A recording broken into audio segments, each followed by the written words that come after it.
Hi everyone, today's video is going to be about the Villisca Axe murder house in Iowa.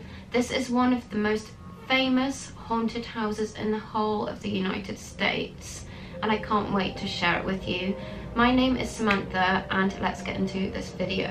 Between the evening of June 9th and the early morning hours of June the 10th, 1912, Josiah and Sarah Moore were bludgeoned to death inside their home in Villisca, Iowa. Their 4 children and 2 of the children's friends who were spending the night were also killed.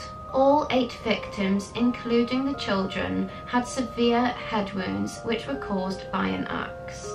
The family were well known and well liked in their community. That evening, the Moore family and the girls that were visiting went to the local church, where they participated in the Children's Day program. After the program ended at 9:30 p.m, the Moores and the Stillinger sisters walked back to the Moores' house, arriving between 9:45 and 10 p.m. At 7 a.m. the following morning, the next-door neighbour, Mary Peckham, became concerned when the family didn't come out to do their usual morning chores. When she knocked on the door, nobody answered, so she tried to open the door herself, but the door was locked.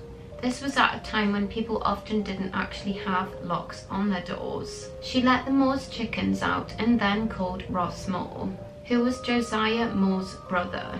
Like the neighbour, Moore didn't receive any response when he knocked on the door. He unlocked the door with his copy of the house key. While the neighbour stood at the porch, Moore went into the parlour and opened the guest bedroom door, where he found Ina and Lena Stillinger's bodies lying on the bed.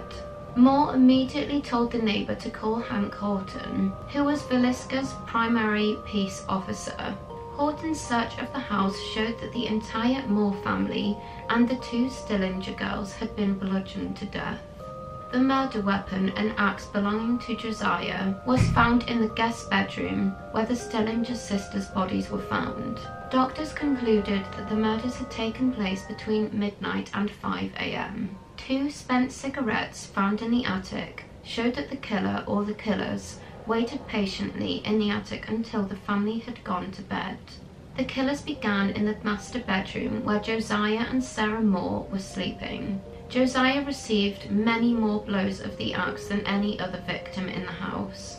His face had been cut to such an extent that his eyes were missing. They used the blade of the axe on Josiah, whereas they had used the blunt end for the rest of the victims. They proceeded into the children's rooms and bludgeoned Herman, Catherine, Arthur and Paul in the head in the same manner as their parents. They returned to the master bedroom to inflict more blows to the Moore family, and in doing so they had knocked over a shoe that was filled with blood, before moving downstairs to the guest bedroom where they killed Lena and Ina. Some people believe that the killers drugged the family's food and waited out in the attic until the family went to bed in order to commit the murders. Investigators believed that all of the victims were asleep apart from Lena Stillinger when they were murdered.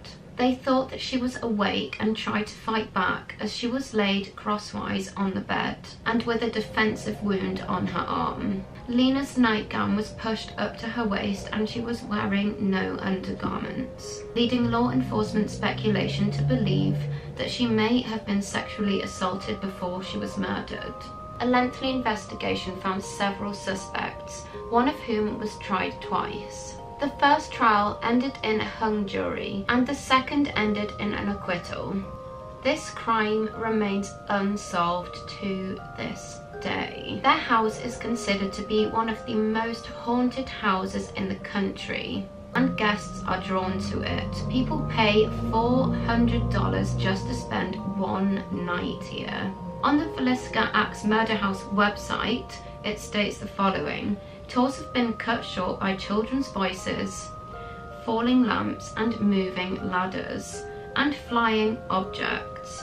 And in 2014, a paranormal investigator stabbed himself after spending the night, and skeptics have left as believers. If you have enjoyed this video, please do give it a thumbs up. drop a comment and don't forget to subscribe. My name is Samantha. I make a ton of videos just like this one, so check out my other content and I will see you next time.